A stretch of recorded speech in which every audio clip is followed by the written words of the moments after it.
Good morning, friends. If you don't know who I am, my name is Jessica, and I engage in conversations about weight loss, weight related disease education, and how to achieve weight loss in an affordable way that honors our way of living. When I was young, I remember my abuela from my mother's side growing a few things in her garden that that she used for curative purposes as well as for food to eat to add to our food. She had a few herbs, spices, and roots that she used to use as a go-to to help her neighbors, friends, and I guess family too. In my mind, there's really not clear uh, understanding of what she did, but I get little instances where she would, like, for example, cut aloe or do things that they didn't make sense to me, but I used to watch her do it. The two things that she used to use the most was aloe, like I said before, and an interesting bark called uña de gato. It's called cat's claw here. I will discuss the two herbs further, specifically with their involvement in weight loss. But for now, I just wanted to discuss why, despite the fact that a herb medicine does not match in any way right now conventional medication in terms of efficacy, they do play an important role in curative interventions and control of symptoms. As per a book by Chevalier called Encyclopedia of Herbal Medicine, we tend to forget that in the past 70 years, humans have relied almost entirely on plants to treat all manner of illnesses, from coughs and colds to life-threatening diseases such as tuberculosis and malaria. It should be noted that most of what killed us before were infections, acute illnesses, and accidents. In the prevalence of chronic diseases, no conventional treatment yet exists to cure any of these chronic diseases.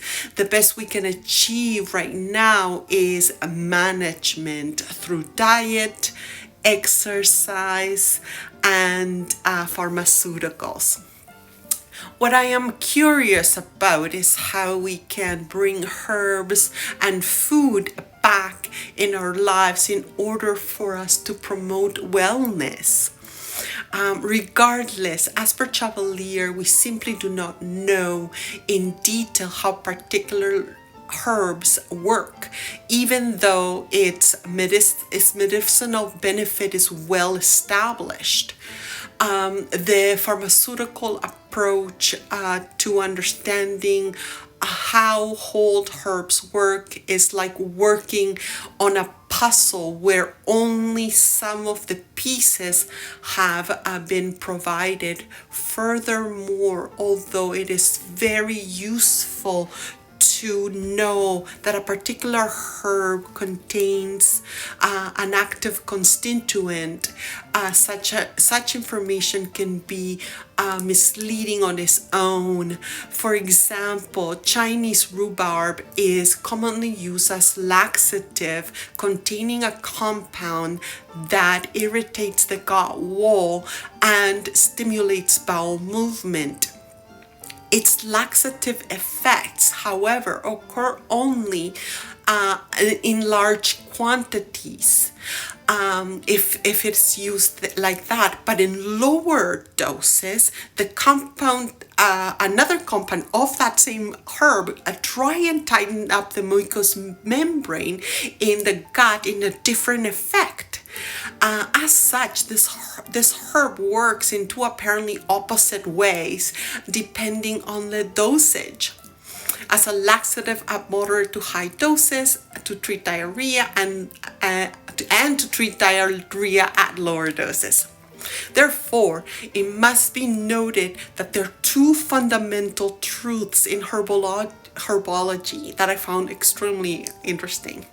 The experience of the herb practitioner and the patient often provide the most reliable guide to the medicinal effect of the individual herb.